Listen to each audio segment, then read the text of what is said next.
Kapal tongkang yang terdampar di pantai ini sempat menghebohkan sejumlah warga yang berada di pantai Desa Wirintasi, Kabupaten Pindrang. Menurut rencana, kapal tongkang ini akan menuju ke Banjarmasin dari Marosi, Sulawesi Utara, agar tidak hanyut terbawa gelombang laut. Polairut dan TNI Angkatan Laut serta dibantu warga mengikat kapal tongkang tersebut di pohon kelapa. Kapal tongkang ini akan bertahan di pantai hingga menunggu cuaca mulai membaik.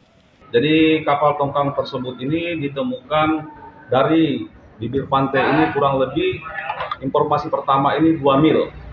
2 mil dari bibir pantai, jadi kami tetap memantau dari ponton tersebut.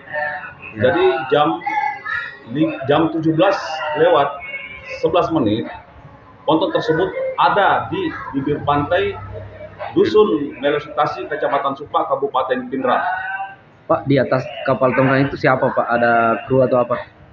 Di atas kapal tongkang tersebut dalam keadaan kosong. Kosong ya. Pak, nanti proses pemindahan kapal itu Pak, selanjutnya? Pemindahan untuk evakuasi kapal tersebut, kami menunggu waktu cuaca yang baik.